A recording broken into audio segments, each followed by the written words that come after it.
Dear parliamentarians, ladies and gentlemen, this is the moment, the official opening of an IPU Assembly, when parliamentarians from around the world came together with a unity of purpose and a shared commitment to parliamentary dialogue and cooperation.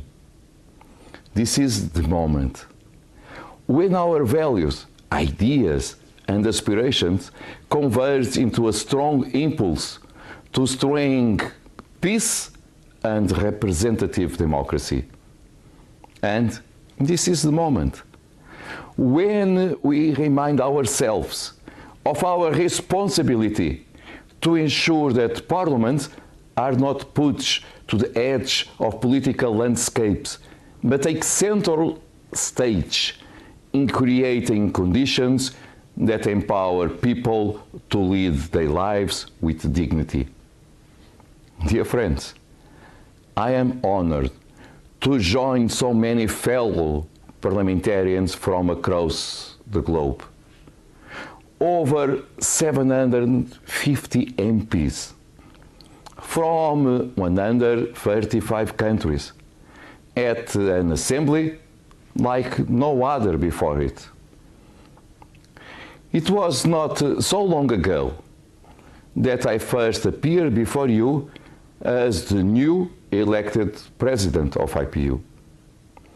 While I am honored to be in the position to mark a historic moment for the organization, the opening of the first ever virtual IPU Assembly, I am also overwhelmed by the scourge that is currently unfolding before our eyes.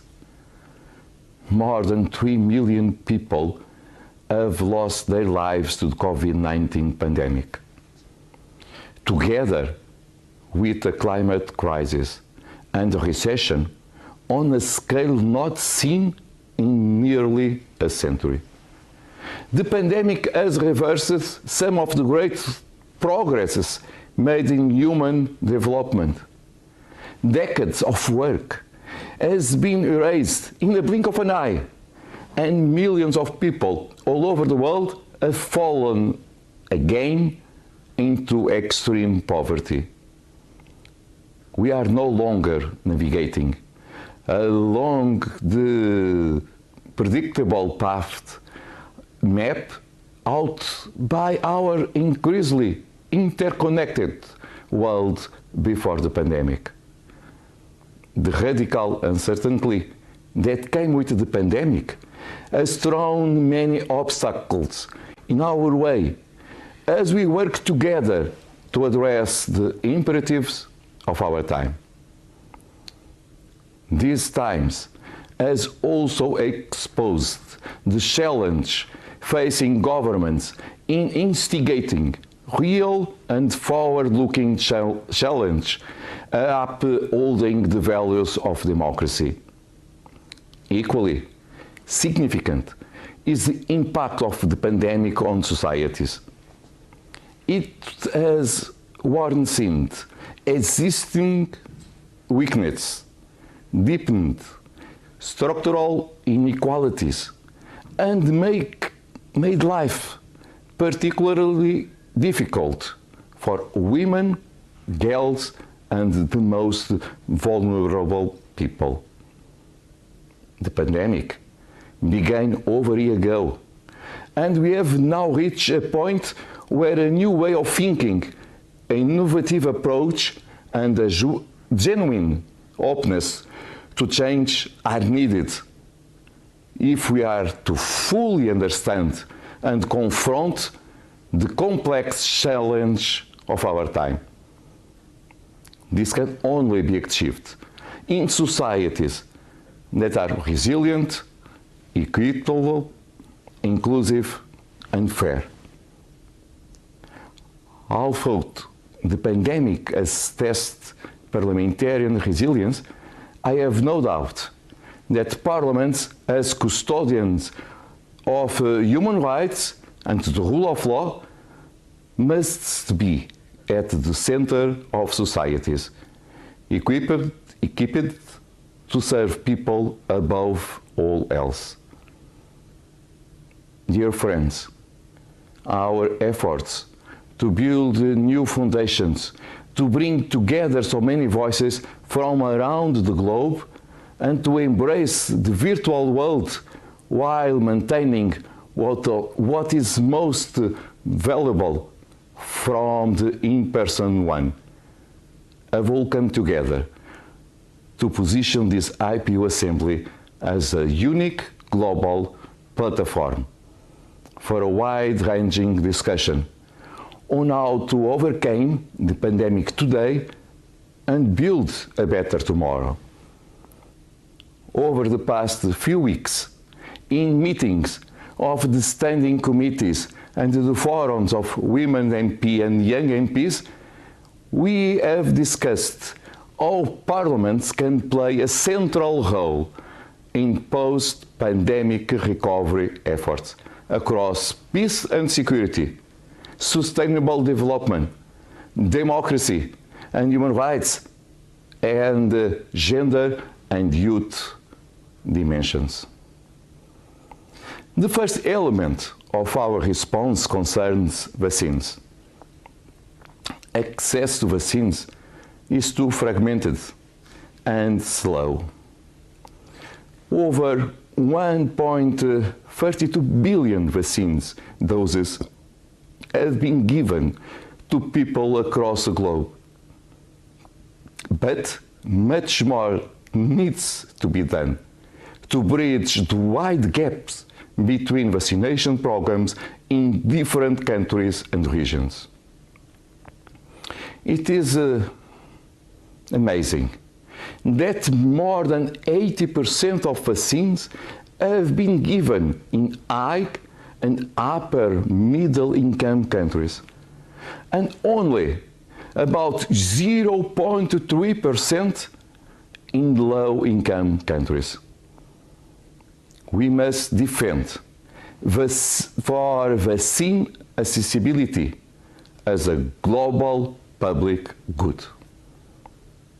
Second, there is ample evidence that our institutions, particularly those involved in good governance, make a contribution significant to development and growth. Positive contributions came from inclusiveness, responsibility, efficiency, and fairness. We must ensure that these institutions are fit for purpose and meet the needs of society. With parliaments exercising their legislative function without constraint and ensuring accountability. Moreover, a new social contract is needed between people and government, grounded in human rights. First, inclusiveness is non-negotiable. Women and youth have borne the brunt of the impact of the multiple overlapping crises that COVID-19 has provoked.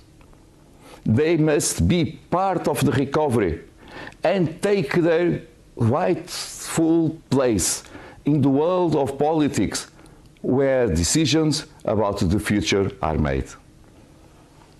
As an example, at the current rate, it will take another 50 years before gender parity is achieved in parliaments all over the world.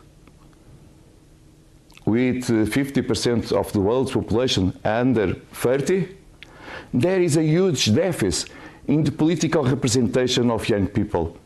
This must change. Women and youth must be a greater role in the world of politics. Fourth, economies should be rebuilt and underpinned by new ways of thinking about sustainable production, consumption, environmental preservation, and the care of the economy. This should be consistent with the 2030 Agenda and Sustainable Development Goals. The SDGs can serve as a foundation for COVID-19 recovery strategies, addressing both the current global health crisis and the main challenge facing our world. My fellow parliamentarians, to live up to the challenge of our time, especially those caused by the COVID-19 pandemic, political commitment, openness and a determination to embrace change, robust investments and genuine care for those who place their trust in us are of paramount importance. Let us seize the moment created by this unique IPU Assembly to see how Parliament can contribute to rethinking the foundations of the pre-pandemic world and pave the way for a post-pandemic world that is resilient, more equitable, smart, green, inclusive and fair. A revigoration of our global multilateral system is one way to do this. But we must also continue to build strong and democratical national parliaments that are able to deliver for the people. The in-person segment of the 5th World Conference of Speakers of Parliament in next September will provide many of us with an opportunity to meet face-to-face once again. The IPU's 5-year strategy is also up for revision, and every effort is being made to ensure that the views of members of Parliament are taken into consideration at every stage of the process to adapt the IPU work to our changing world. I encourage you, dear friends, to make the most of the IPU, particularly in these troubled times. This organization has lived through many turbulent periods in the past century, but has always stood by its primary purpose of being the global organization of national parliaments, where political dialogue, parliamentary diplomacy, and cooperation can fuel the solutions for a better tomorrow. We will do it again. I believe so. Before I finish, 2 more topics. First, I wish to strongly condemn the attempt to the Speaker of the People's Majlis of Maldives, Honorable Mohamed Nasheed. I would also like to send my condolences to those who lost their loved ones in this awful attack, to the Parliament and to the people of Maldives. I hope that Honorable Mr. Nasheed has a speedy recovery and he can be back to office and rejoin us in our work inside IPU. And second, a few words in Portuguese. Caros amigos, pela primeira vez, alguém de língua portuguesa é o presidente desta organização, em 130 anos. O português, a língua mais falada no hemisfério sul, onde jovens países de África, da Ásia, se juntam a Portugal e ao Brasil na defesa da democracia, do Estado de Direito e das liberdades. Juntos somos mais fortes. Thank you for your attention.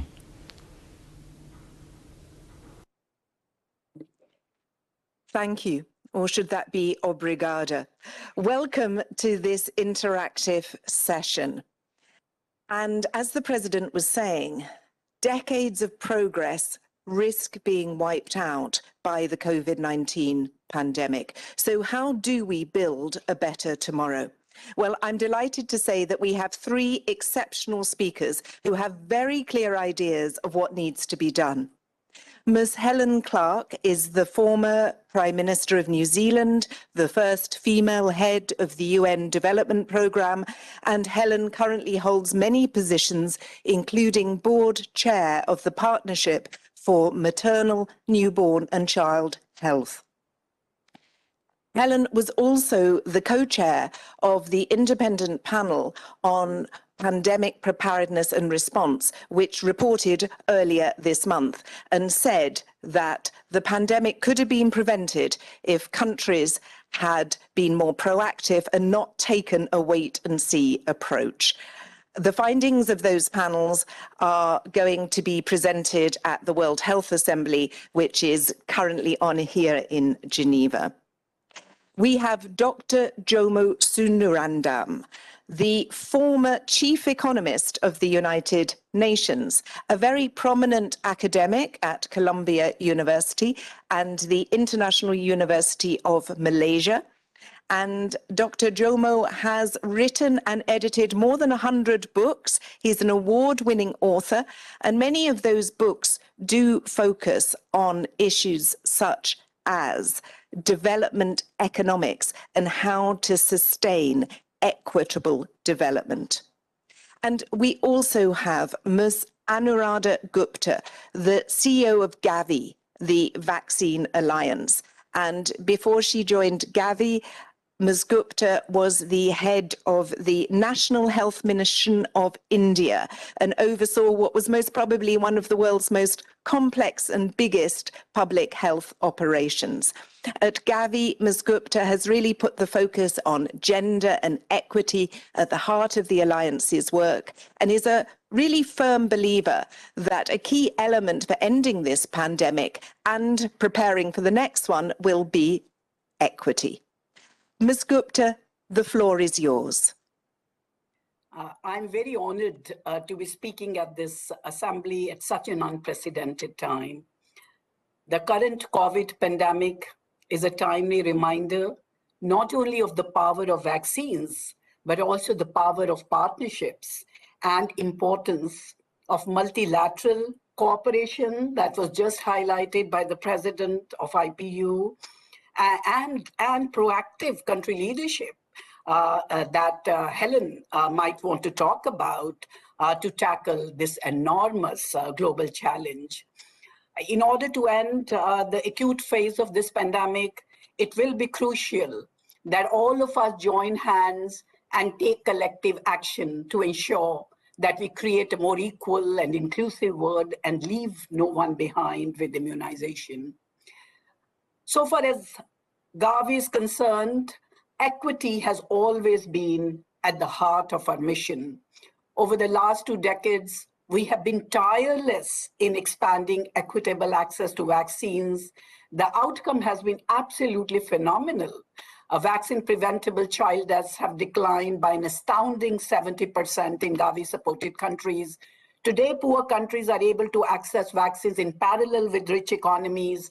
Coverage of life-saving vaccines such as Hib, Rota, pneumococcal is higher in Gavi-supported countries than in the rest of the world. Therefore, when this devastating pandemic struck last year, it was natural for Gavi to build off its long track record and co-lead COVAX, which, as you are aware, is an unprecedented multilateral approach to advance a new goal of rapid and equitable access to COVID-19 vaccines. As demand for COVID-19 vaccines far outstrips supply, it is important that we do not have a repeat of H1N1 and that the world stands together in making sure that all countries, regardless of their income or paying capacity, receive enough vaccines within this year to protect vulnerable and high-risk populations. While COVAX is playing a key role in advocating for equitable access to COVID-19 vaccines and has been able to deliver vaccines already to over 100 countries in the same time frame as higher income countries, there are several challenges facing us related not only to manufacturing, supply, funding, and logistics, but also community demand. Some wealthier countries have managed to vaccinate as much as 70% of their population with at least one dose, while just 0.7% of people in lower income countries have received any doses so far. It is telling that more than 75% of all vaccines have been administered in just 10 countries. We can surely do better than this.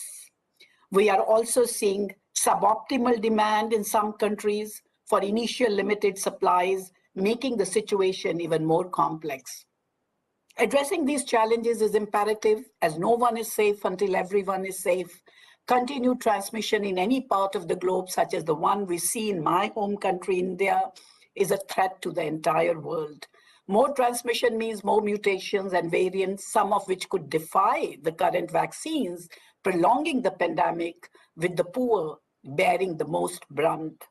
We therefore need to act quickly to respond to these challenges by redoubling efforts to scale up manufacturing and increase global supply. For example, by enabling the export of essential raw materials and encouraging technology transfer, bringing together those with the know-how to make vaccines with those that need them most. In addition, higher income countries, besides financing, should share their surplus doses sooner rather than later so they can be equitably distributed. Finally, public trust in the safety and efficacy of COVID-19 vaccines must be enhanced. We must not also overlook the collateral damage of the pandemic. 2 million additional child deaths are anticipated within a span of 12 months because of COVID's indirect impact, including disruption of immunization and other essential services. Even before the pandemic, about 20 million children born every year remain deprived of the basic course of vaccines, with 2/3 not even receiving a single shot. These zero-dose children account for 50% of vaccine-preventable deaths and embody communities that face compounded vulnerability, poverty, gender barriers, stigmatization, low access to education, nutrition, sanitation, water, hygiene. For example, lack of access to immunization is closely linked to extreme poverty. 2/3 of zero-dose children live in households surviving on less than $1.90 per day.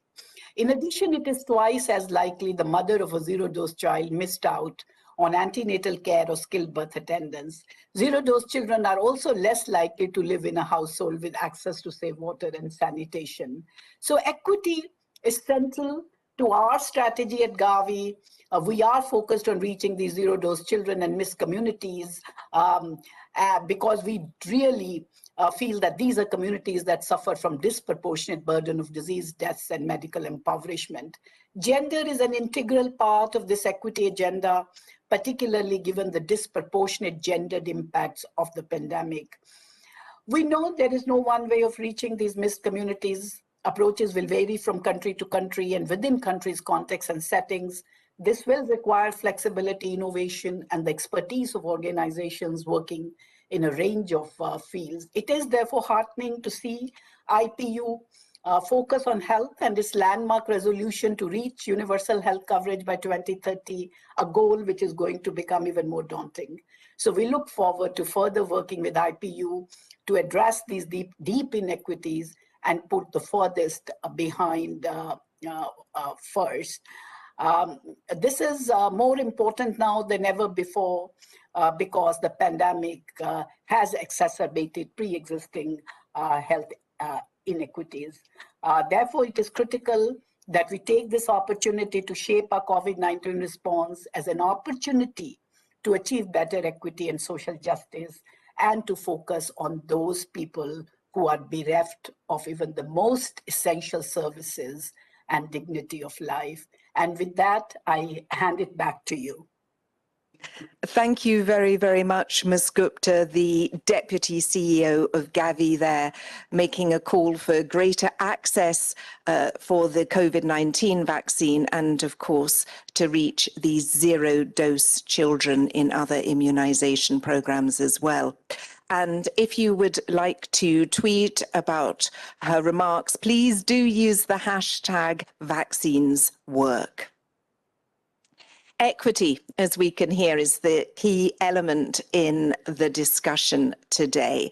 And I would very much now like to ask Dr. Jomo Sundaram for his thoughts on the post-COVID economic recovery.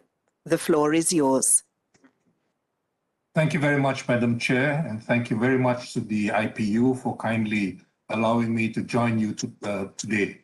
What we face in the world today, unfortunately, are two related but distinct challenges, and these challenges need to be addressed. We have before us a historic opportunity, which will not come again, to try to accelerate not only the containment of the contagion but also the opportunity to rebuild our economies better. These are two opportunities which need to be seized, but time is of the essence.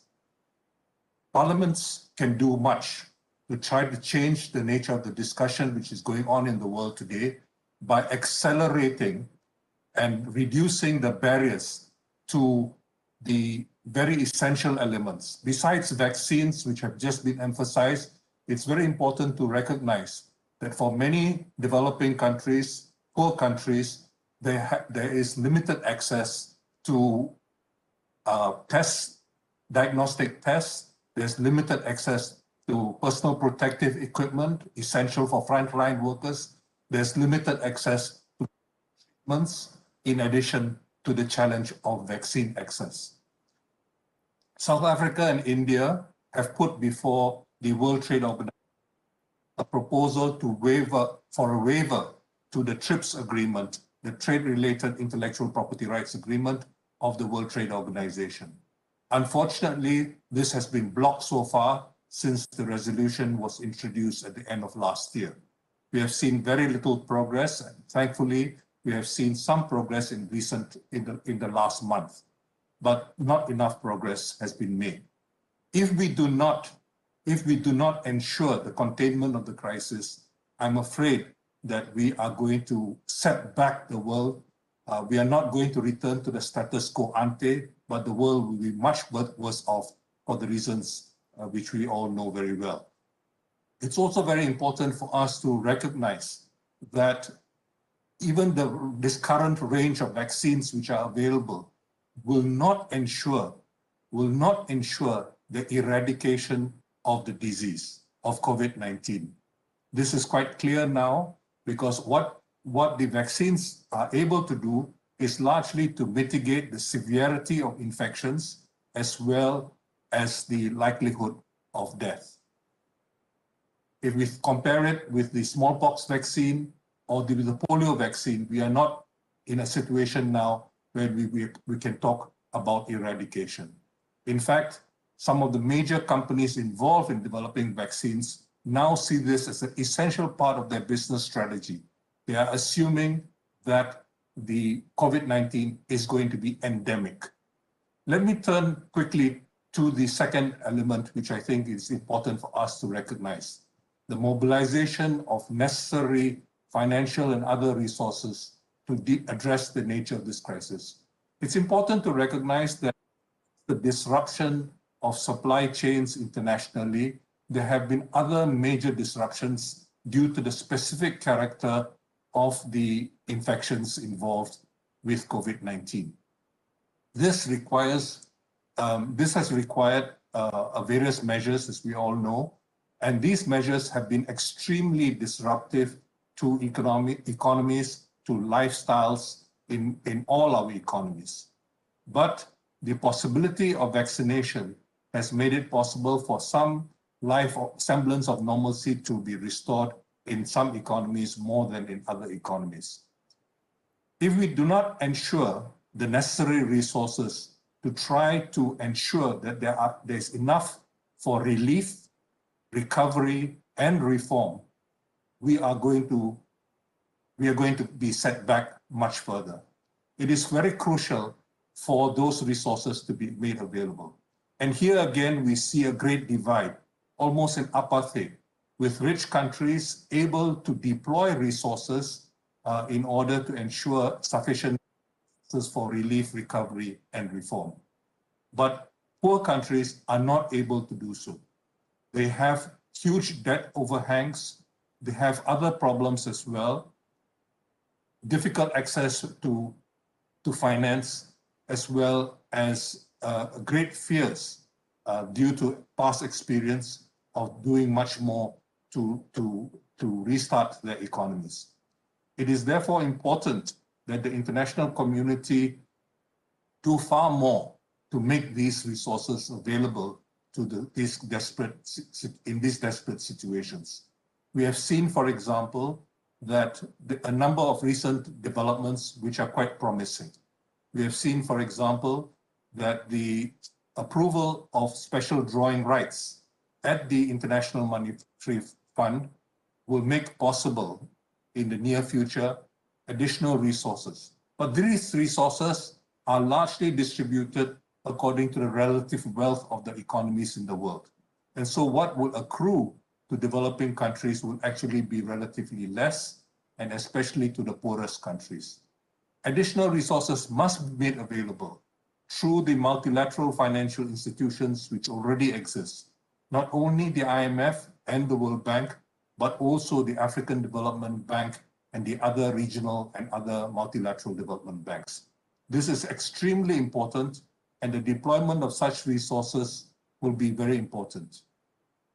Rich countries which are not using their SDRs can allocate these resources to ensure that these approved designated financial institutions are able to lend far more resources in order to be able to refinance recovery. This is crucial because if recovery is delayed, we run the huge risk of the temporary recessions which have been caused by the crisis becoming extended into protracted depressions. Depressions which will set back the progress which has been achieved in recent decades in terms of reducing poverty, hunger, and other afflictions which many people continue to face in the world. This is important because if we do not act in a timely fashion, we are going to experience a situation where essentially contagion containment delayed, recovery delayed, is containment denied, and recovery denied.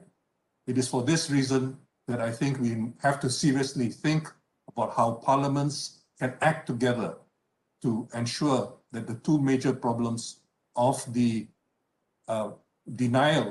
continued denial of vaccines as well as other tests, treatments, and personal protective equipment, as well as financial resources for recovery can be overcome. Only parliaments acting together across national boundaries can achieve this. Thank you very much. Thank you very much, Dr. Jomo, and indeed for your call for more lending, more resources from the multilateral financial institutions. It's now my pleasure to introduce our third speaker, Ms. Helen Clark, who will talk about the findings and some of the lessons learned from the independent panel on preparedness and response. The floor is yours. Madam Moderator, and greetings to fellow panelists and all parliamentarians assembled. The Independent Panel for Pandemic Preparedness and Response, which I have been co-chairing with former Liberian President Ellen Johnson Sirleaf, released its report on the 12th of May. Yesterday, we also presented to the World Health Assembly, and we're making many other presentations of various lengths, including this one to you today. Let me briefly run through our findings and recommendations. We did find that most countries were not prepared to respond to a pandemic threat, despite years of warnings of the need to do so. And also despite many reviews and panels and commissions, where we count in relatively recent times about 11 such reviews, writing 16 reports, with really the bold recommendations in them put to one side as too hard. I think the time has come to end putting reports with transformational recommendations to one side. The time to act is now. We documented a series of failures, gaps and delays around responses to COVID-19. We note that when the cluster of cases of pneumonia of unknown origin were observed by clinicians in the Wuhan hospital, they called for tests, and within a relatively short time of that, Wuhan did issue a notice within its health system. But thereafter, through the month of January, a lot of time was lost while the virus was spreading. Information was hoarded, and the response got bogged down in exchanges of official emails and letters. We found that the investigations by the World Health Organization were hampered and not helped by the International Health Regulations of 2005. We found WHO is not sufficiently empowered to investigate, validate, and confirm a dangerous outbreak at the required speed. Let's face it, we're in the 21st century, not the Middle Ages. In the Middle Ages, a virus went by donkey and on foot.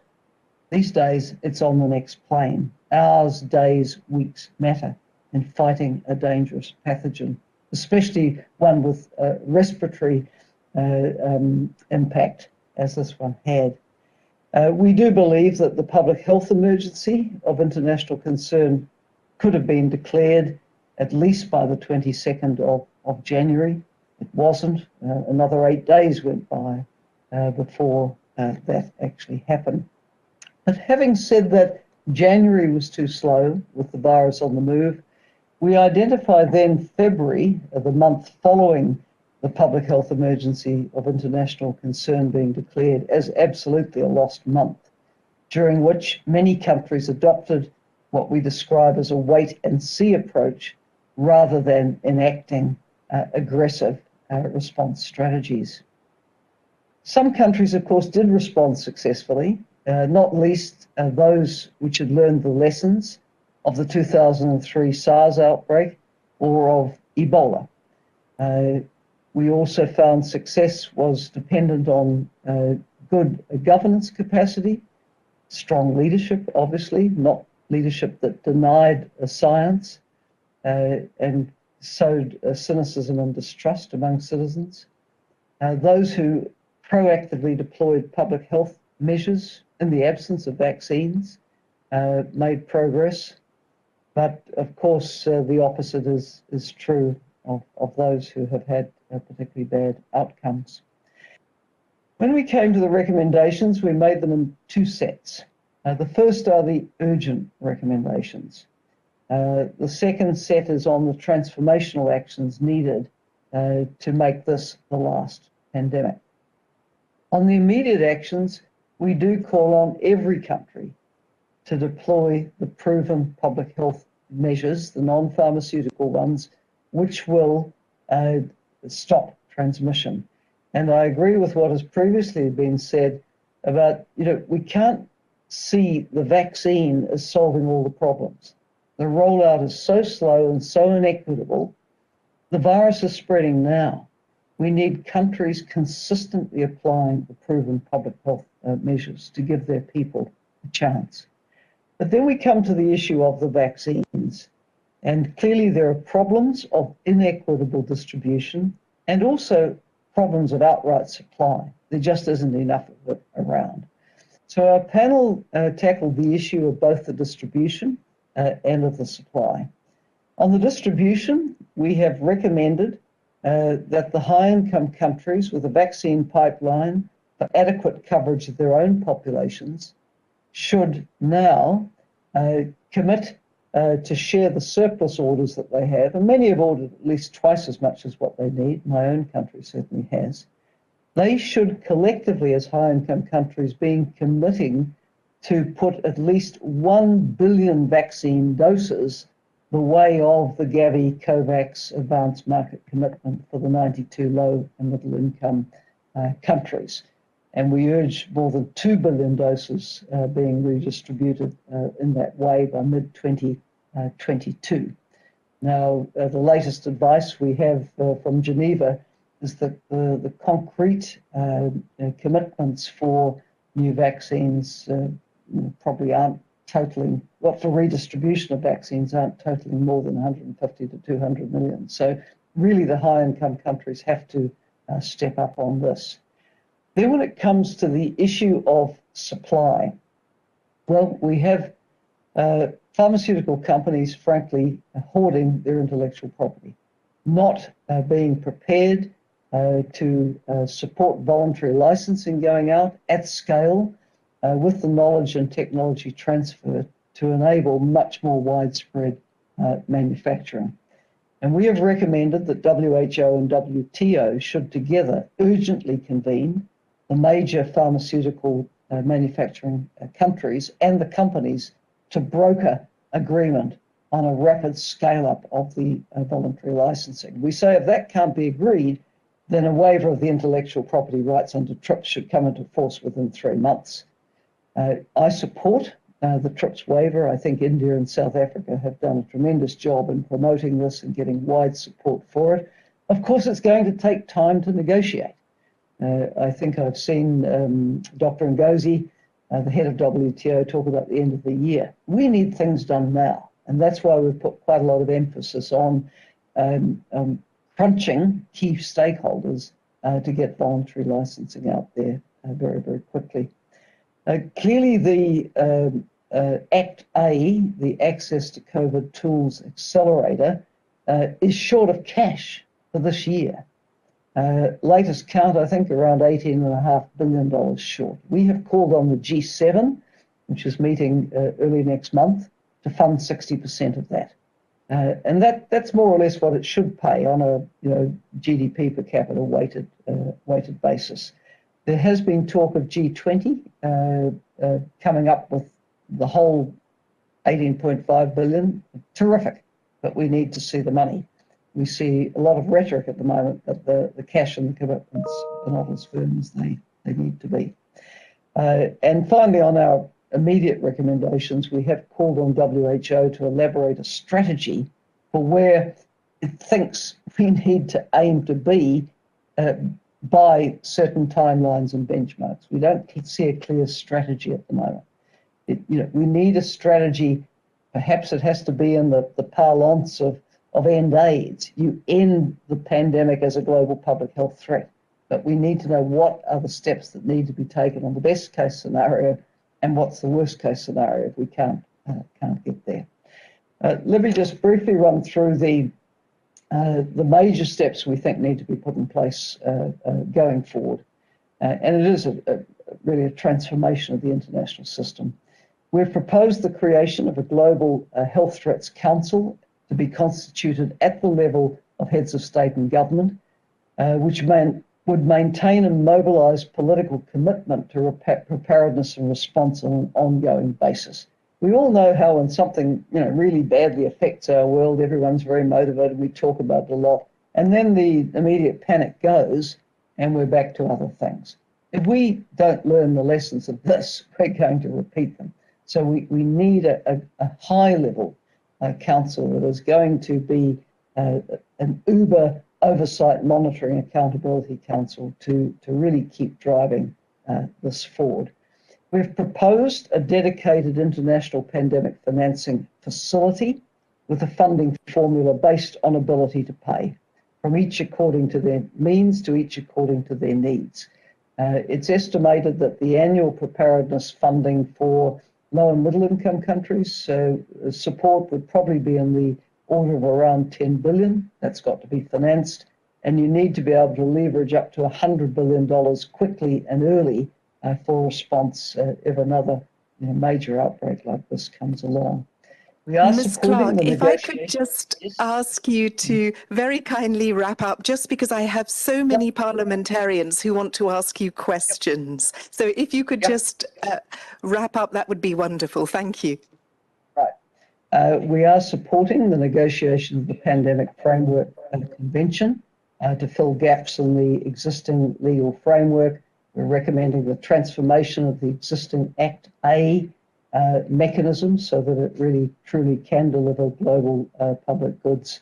Obviously, we're calling for the strengthening and empowerment of the WHO and improvements in the surveillance and alert system. So a final word is that we are calling for a UN General Assembly special session later this year to get agreement on a political declaration around the key reforms required so that we don't miss this very special moment when the world is focused on the need for change and needs to drive forward on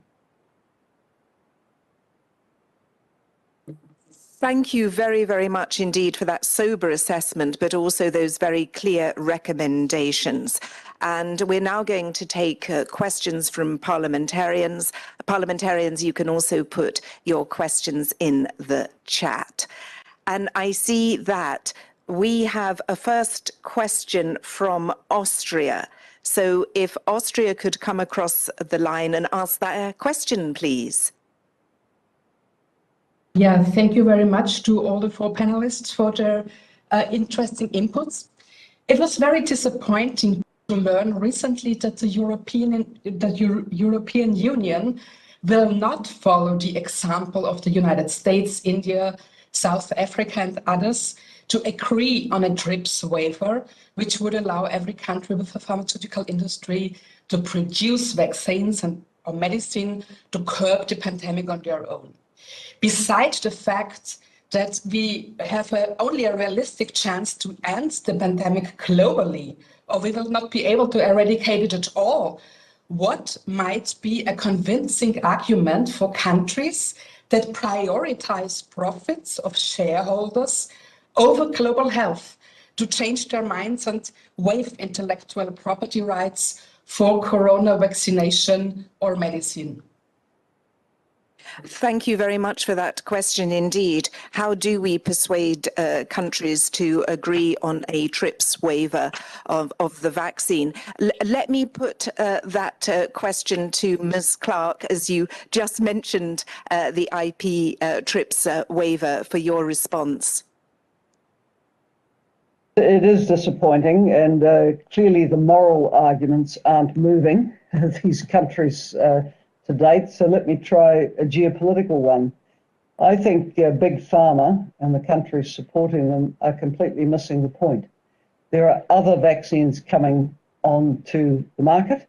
One of the Chinese ones has already received approval from WHO. I think another one is expected to. The Sputnik Russian vaccine may. But whether or not they're approved by WHO, they're out there and countries are ordering them.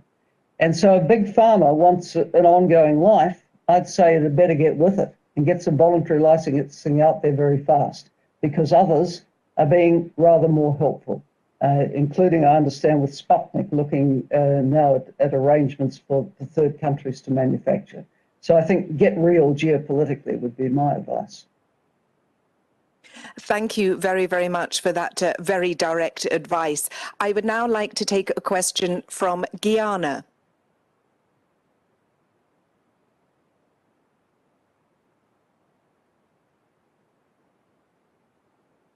Thank you very much. My congratulations to all of the panelists. I think they have a very good grip on the situation and also on solutions.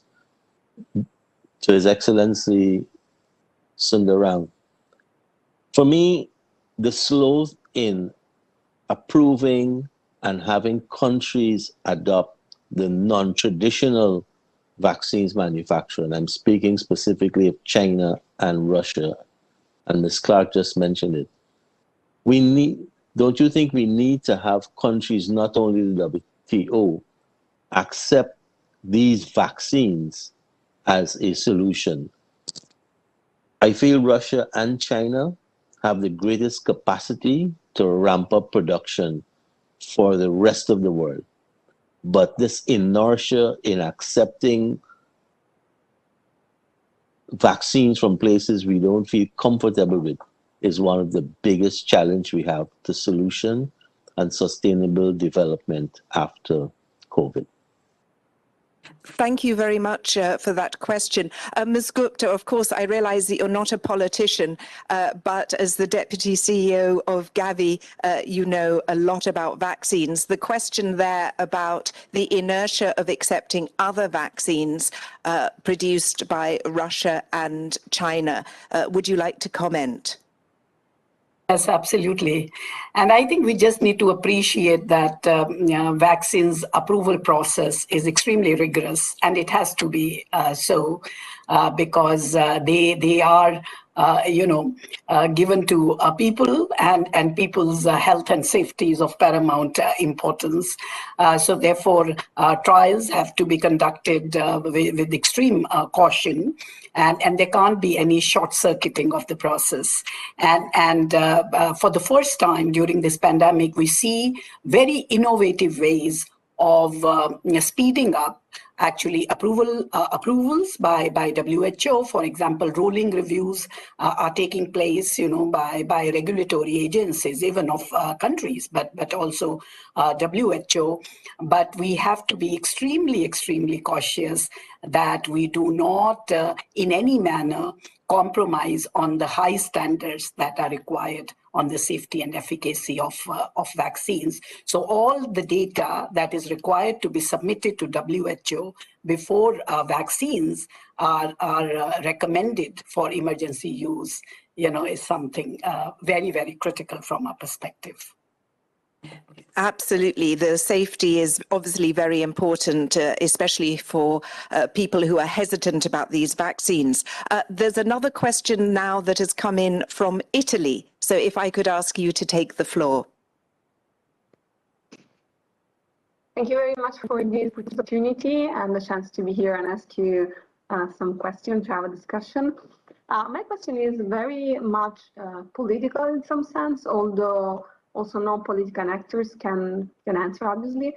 And I'm wondering, we all think that this pandemic has been a turning point, and that inclusiveness, environment, human rights will be something more, the interest of the political scene much more than before. And what I'm asking you is, if you think that politically speaking, the outcome of this pandemic will indeed strengthen the substantial agenda of the International Forum regarding human rights specifically.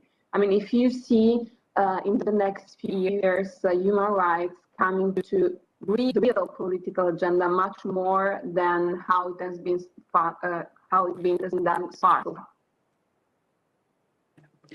I think that the question was about, are we going to see a greater focus on human rights post-pandemic? Let me give that question to Ms. Clark. And Jomo, if you would like to come in, please just raise your hand and I'll bring you into the conversation. But let me direct that question on human rights, first of all, to Ms. Clark. Unfortunately, human rights haven't done so well in many places during the pandemic. There have been authoritarian regimes who've used the cover of COVID-19 to actually persecute and oppress people even more, which is very, very disturbing. And this, really calls for a very strong reaction from civil society everywhere. With respect to our recommendations to national governments, we call on them to have very inclusive arrangements around preparedness and response, to have not just coordination of government and its mechanisms, but to bring civil society in. The best responses to COVID have been where you have engagement with people and their organizations. So yeah, I think human rights has been put a bit on the back foot by the pandemic, and it's going to need a lot of advocacy to get it back on the front foot. Jomo, if I could bring you into the conversation, do you agree with Ms. Clark that human rights is on the back foot and it needs to be put on the front foot? Most certainly, I think she's absolutely correct. What we have seen is that property rights, intellectual property rights, have trumped human rights, and with disastrous consequences. I think it's also important for us to recognize that the core question of vaccine safety is a bit of a red to emphasize, because the developing countries actually manufacture most of the vaccines which are used in the world. The Serum Institute of India, for example, has a strong track record. It has been involved in producing the AstraZeneca vaccine for some countries, and there are other efforts going on as well. And so I think what we really need is a serious commitment. And we know that there's not a single company which has signed on to CTAP, which is the other WHO initiative which Helen Clark referred to. And the Act A funding is a very, very serious problem. And so we do not have any other recourse except to deal with the whole question of the intellectual property rights. But also, I think, because these vaccines are very new, as Ms. Gupta emphasized, it is very important for us to recognize that there is a need to recognize that there will be some delay in the sharing of knowledge. So if there is no sharing of knowledge if there's no sharing of knowledge, I'm afraid that we will not make much progress. Thank you. Thank you very much for your remarks. Indeed, the need for technology transfer. We now have a question from the United Arab Emirates. Please.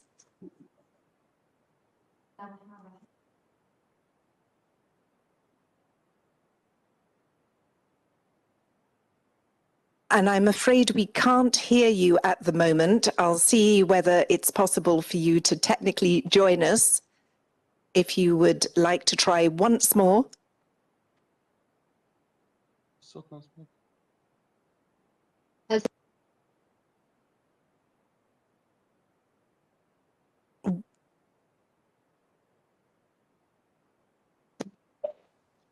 السلام عليكم. هل تسمعوني؟ Yes, we can hear you. I think it might have been the interpretation, but please ask your question. في البداية أود أن أشكر الاتحاد البرلماني الدولي على تنظيم هذه الجمعية بصورتها الافتراضية، وأيضا أود أن أشكر المتحدثين السيدة غوبتا والسيد سندرام والسيدة كلارك. سيدات والسادة، سوف يعتمد التعافي الاقتصادي على النمو والابتكار والقدرة على التكيف مع الوضع الاقتصادي والاجتماعي الجديد على المدى البعيد، من أجل إنشاء إطار اقتصادي أكثر قدرة على الصمود في وجه الأزمات المستقبلية.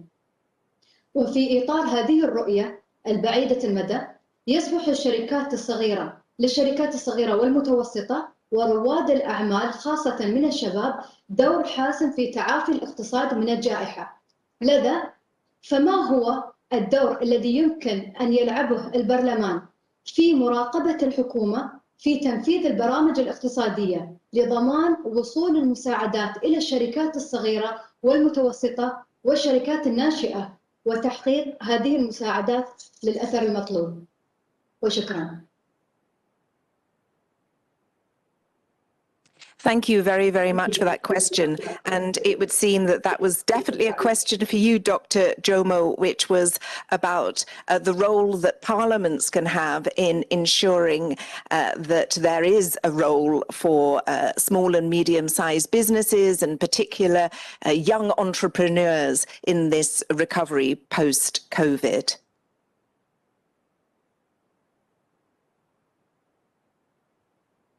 Thank you very much. Thank you. The challenge, I think, for many of us in the developing world is that many of the relief measures have mimicked relief measures which have been adopted in the West. And so these have largely helped large companies. And so small and medium-sized enterprises, especially startups, are especially adversely affected by the crisis. So there is a special need to try to address the problems of the small and medium industries. But we have to be very realistic. There is very little, there are very few resources available. And unless we support parliaments, unless parliaments support governments in freeing up more resources and enabling governments to spend far more than they are currently spending, especially in developing countries, I'm afraid that we will not have the sufficient fiscal effort required in order to overcome the challenges which we now face. Thank you very much for your answer. I would now like to give the floor to the parliamentarian from Canada. Good morning, everyone from Canada. I have a question, if I could, to pose to Dr. Sundaram in particular. Dr. Sundaram, we're in a post-pandemic recovery opportunity phase. And one of the things I wanted to raise that I hear from my constituents a lot is about this early emerging consensus between pollution and habitat destruction as being seen as laying the groundwork for future pandemics. You alluded to the fact that the polio and smallpox vaccines are different in kind in that they've eradicated the diseases versus our go-forward requirement to manage COVID-19. Now, underlying all of this is the fundamental question of ecological integrity, the planet's carrying capacity, the integration of the environment and the economy for our well-being. So I wanted to ask you, what can we do to help introduce a system of accounting for natural capital? National accounts, for example, that would provide a balance sheet and an early warning system for our constituents so that we understand what the status of our natural capital is and to what extent we're restoring it. Because after all, the economy is a wholly owned subsidiary of the environment. Thank you very much for that question to Dr. Jomo, and indeed the importance of seeing the environment as a resource and as natural capital. Dr. Jomo, if you would like to comment.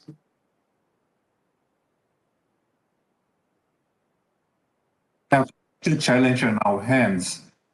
We have a major challenge on our hands that what we need right now is to build forward better, not to build back better, because the status quo before the COVID-19 pandemic began was not wonderful for many parts of the world and for many peoples in the world. And one of the major victims, of course, has been the environment.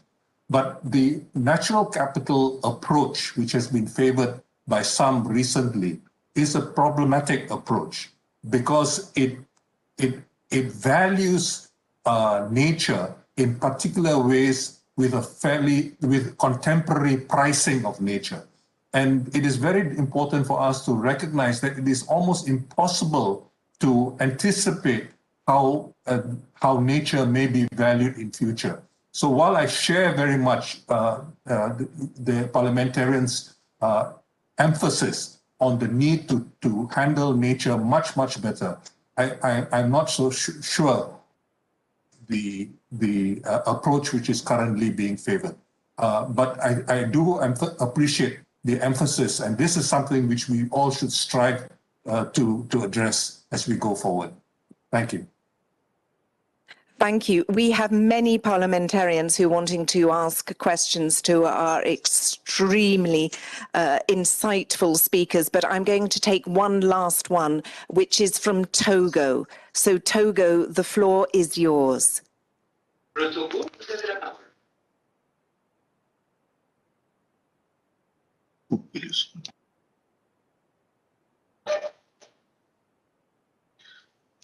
Merci. Nous voudrions d'abord remercier vivement l'UIP pour l'initiative de cette rencontre ou de cette session et surtout apprécier hautement les interventions de nos trois éminents professeurs. Alors, le souci que nous voudrions exprimer ici, c'est la disponibilité des vaccins. parce que cette disponibilité est aujourd'hui soumise à la disponibilité préalable aussi de moyens financiers. Et les différents mécanismes qui sont imaginés pour l'obtention de ces moyens, nous voudrions souhaiter qu'il soit possible à la présidente de l'UIP de se saisir aussi de ce dossier pour essayer d'appuyer par le mécanisme pas de pression, mais de la diplomatie, pour arriver à véritablement fournir des moyens conséquents. Parce que sans vaccin, c'est vrai, il est dit que les vaccins ne sont pas nécessairement la seule manière de voir le problème, mais sans disponibilité de vaccins, les populations même du monde auront des difficultés à s'en sortir. Et nous voudrions souhaiter que le financement des économies post-Covid aussi puisse faire l'objet d'une appréciation particulière et que finalement ces pays, lorsqu'ils sont suffisamment financés, ils relancent aussi les économies, je dirais, dominantes, parce que ces derniers fourniront quand même les éléments d'industrialisation ou de remise en œuvre du dispositif. Nous voulons juste rappeler que le système éducatif, le système Thank you very much for your remarks, and they are being taken note of by the President of the IPU at the moment, and he will respond. But I do need at the moment to wrap up the interactive session, and I would like to ask all of our speakers, perhaps if I go in reverse order this time, just to make a very short closing remark, less than 1 minute. Let me start with you, Ms. Clark. I recommend that our global parliamentarians press their governments on whether they will become champions of the transformational change required to make this the last pandemic. And secondly, I would be calling on parliamentarians country by country to ask their government to elaborate an updated pandemic preparedness and response plan, and for Parliament to review those plans. That's the role of parliamentarians. Dr. Jomo, your thoughts. Thank you very much. I think it's very important for us to recognize the related but distinct character of the two challenges. Firstly, to contagion, and if possible, to eliminate the disease. Secondly, I think we have a related problem of ensuring the sufficient for countries, including poor countries such as Togo, to be able to overcome the crisis by being able to finance it. Some of that money will have to come from abroad, and this is important, but a lot of the money can come from domestic resources. Thank you. And finally, Ms. Gupta, your final thought. So my appeal to parliamentarians would be to not politicize health, but to make sure that principles of equity, fairness, social justice are upheld. Parliamentarians play a key role through legislation, accountability, advocacy, budget allocation, priority setting for their countries. And I think this is a great opportunity for parliamentarians to make sure that we actually now strive for a world which is so much more equal, more inclusive, more integrated, and that we really bring center stage the human rights angle, which, as my co-panelist said, has taken a bit of a hit. We have to focus on vulnerable populations, and let's not forget refugees, asylum seekers, internally displaced people, stateless people, indigenous people, migrants, persons with disabilities, detained persons. Really time for parliamentarians to lend their voice and efforts for fairness. Thank you very much. And before I conclude this interactive session, I'm going to ask Martin Chungong, the Secretary General of the IPU, to give us a few closing remarks. The remark there, I think, Martin, from Ms. Gupta was one worth reflecting on don't politicize health. The floor is yours, Martin. Yes, thank you very much, Claire. I welcome that remark from Anuradha. She's got it, she's spot on. We should not politicize health. And let's not forget, I thought I would hear very much of the word rights in our discussions this afternoon. And I hope that during the next couple of days, we're going to be focusing on rights, because when we talk about health, we are talking about the rights of people. We are not talking about a favor that an institution or a state is doing its people.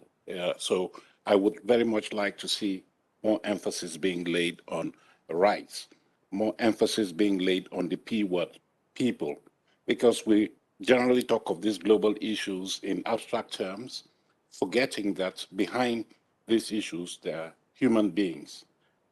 When we take the pandemic today, we realize that people have been dying, but to the best of my knowledge, no state has disappeared.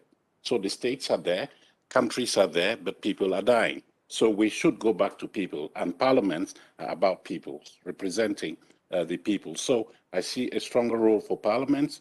They are more relevant than ever. We have seen that during this pandemic period, but they have also shown that they are resilient because of the values that underpin their work, that of defending the rights of their people. So see more work for parliaments. And I've had the discussions here that are very enlightening. They're saying that we cannot go back to business as usual. Jomo, my friend Jomo, said that we should build forward better. That's what I heard. So we should be forward looking. And the solution is in multilateralism. That's what I heard. I had lots of words coming in terms of access, in terms of equity, in terms of inclusiveness. And we can only achieve all of that if there is a new brand of multilateralism that is transformed and that is at the service of the people. So that is what I take home from these discussions. And there was a word that was pronounced, a P word, partnerships at the beginning. I think it was by my good friend Anuradha. So we should put this at the center of the new brand of multilateralism that we need today. And people should be the centerpiece of what we are doing, not states, so to speak, in the classical sense of the word, because people die, states don't die. Thank you very much. Thank you very much there. The final word from Martin Chungong, the Secretary General of the Inter-Parliamentary Union. And I would like to thank the parliamentarians. I would like to thank our three guest speakers for their insightful comments. And I will now hand over to the President of the Inter-Parliamentary Union before a short video break. Thank you.